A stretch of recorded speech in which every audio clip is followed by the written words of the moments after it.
Hi friends, എല്ലാവർക്കും green ഗാർഡൻ്റെ പുതിയൊരു വീഡിയോയിലേക്ക് സ്വാഗതം. ഇന്ന് നമ്മൾ വന്നിരിക്കുന്നത് എങ്ങനെയാണ് ഒരു ബൊഗെയിൻവില്ല പ്ലാന്റ് റീപോർട്ട് ചെയ്യുന്നത് എന്ന് നോക്കാനായിട്ടാണ്. പ്രത്യേകിച്ച് നമ്മൾ ഓൺലൈൻ വഴിയൊക്കെ പ്ലാന്റ്സ് വാങ്ങിക്കുമ്പോൾ അതെങ്ങനെ റിപ്പോർട്ട് ചെയ്യും. പിന്നെ നമ്മുടെ അടുത്ത് നിന്ന് പ്ലാന്റ്സ് വാങ്ങിച്ചിട്ടുള്ള കുറച്ച് കസ്റ്റമേഴ്സ് നമ്മുടെ അടുത്ത് ചോദിച്ചിട്ടുണ്ട്, എങ്ങനെയാണ് നമ്മൾ റിപ്പോർട്ട് ചെയ്യുന്ന സമയത്ത് നമ്മൾ അതിലേക്ക് വളങ്ങൾ എന്തെങ്കിലുമൊക്കെ ആഡ് ചെയ്യണോ.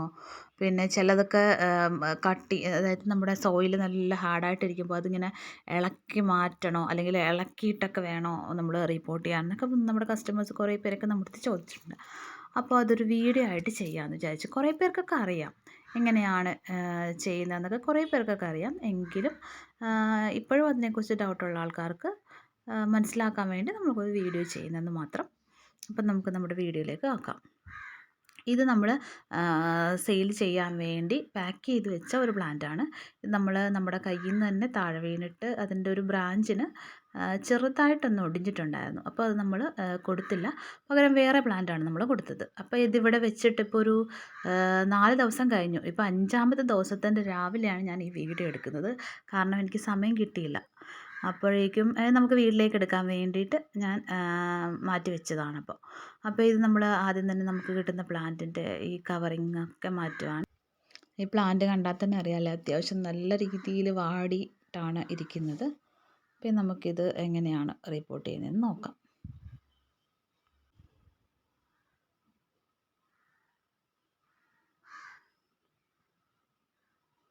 നമ്മൾ അതിൻ്റെ കവർ അഴിക്കുമ്പോൾ നമ്മുടെ പ്ലാന്റ് ഇതാ ഇങ്ങനെയാണ് ഇരിക്കുന്നത്. നല്ല ഹാർഡായിട്ടായിരിക്കും സോയിൽ, കാരണം അതിൽ വെള്ളം കുറവാണ്. ഇത് പ്രത്യേകിച്ചും നമുക്ക് 4 ദിവസം കഴിഞ്ഞിട്ടുള്ളതാണ്, അതുകൊണ്ടാണ് ഇത്ര ഹാർഡായിട്ടിരിക്കുന്നത്. അപ്പോൾ നമ്മളൊരു പോട്ട് എടുക്കുക, അതിലേക്ക് താഴെ കുറച്ച് കട്ട കഷ്ണങ്ങൾ, ഓടും കഷ്ണമോ അങ്ങനെ എന്തെങ്കിലും കട്ടകൾ ഇടുക. അതിനുശേഷം നമ്മുടെ പൂഴിമണ്ണ് നമ്മളതിനകത്തേക്ക് ഒരു 1/4 ഭാഗത്തോളം, നമ്മുടെ പോട്ടിൻ്റെ ഒരു 1/4 ഭാഗമല്ല 1/4 ഭാഗത്തോളം നമ്മുടെ പൂഴിമണ്ണ് നമ്മൾ നിറക്കുക. അതിനുശേഷം നമ്മുടെ പ്ലാന്റ് അതിലേക്ക് ഇറക്കി വെക്കുക. എന്നിട്ട് നമ്മുടെ ബാക്കിയുള്ള മണ്ണ്, ബാക്കി പൂഴിമണ്ണും കൂടെ നമ്മൾ നമ്മുടെ ഈ പോട്ടിനകത്തോട്ട് നിറച്ചിട്ട് ഫില്ല് ചെയ്യുക.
അപ്പോൾ നമ്മൾ നമ്മുടെ പോട്ടിലേക്ക് പ്ലാന്റ് നട്ടതിന് ശേഷം നന്നായിട്ട് വെള്ളം ഒഴിച്ച് കൊടുക്കുക.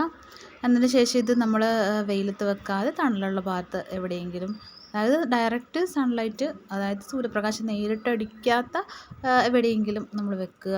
എന്നിട്ട് ഒരു കുറച്ച് ദിവസത്തേക്ക് ഒരാഴ്ചയോളം അങ്ങനെ ഇരുന്ന് അത് ചെടി ഓക്കെ ആണെന്ന് നമുക്ക് തോന്നുന്ന സമയത്ത് നമുക്കത് വെയിലത്തോട്ട് മാറ്റാം. പിന്നെ നമുക്ക് വളമൊക്കെ ആഡ് ചെയ്യണമെങ്കിൽ നമ്മൾ ബോട്ടിലേക്ക് ചെടി പിടിച്ച് എല്ലാം സെറ്റായി കഴിയുമ്പോൾ നമുക്ക് ഇതിലേക്ക് വളമൊക്കെ ആഡ് ചെയ്യാം. അപ്പോൾ കുഴപ്പമില്ല. ഇതിപ്പോൾ നമ്മുടെ ഒരാഴ്ച കഴിഞ്ഞിട്ടുള്ള നമ്മുടെ പ്ലാന്റാണിത്. ഇതിപ്പോൾ ഓക്കെ ആയിട്ട് നല്ല ഹെൽത്തി ആയിട്ട് വളരുന്നുണ്ട്. കണ്ടില്ലേ, കാണുമ്പോൾ തന്നെ അറിയാം. ഇതിൻ്റെ ഇടയ്ക്ക് നിന്ന് കുറച്ച് ഇലയൊക്കെ നമുക്ക് കൊഴിഞ്ഞു പോയായിരുന്നു. നമ്മൾ പറഞ്ഞില്ലായിരുന്നു നമ്മുടെ ബ്രാഞ്ച് ഒടിഞ്ഞു പോയി, അതുകൊണ്ടാണ് നമ്മൾ കസ്റ്റമറിന് അയച്ചു കൊടുക്കാഞ്ഞെന്ന് പറഞ്ഞില്ല. അതാണിതാ ഇവിടെ കാണുന്നത്. ഇവിടെയാണ് ആ ബ്രാഞ്ച് ഒടിഞ്ഞത്. അപ്പം ഞാൻ വിചാരിച്ചു ചിലപ്പോൾ ഉണങ്ങി പോകുമായിരിക്കും എന്നാണ് വിചാരിച്ചത്. പക്ഷേ ഒരു കുഴപ്പമില്ല, നന്നായിട്ട് തന്നെ വളരുന്നുണ്ട്.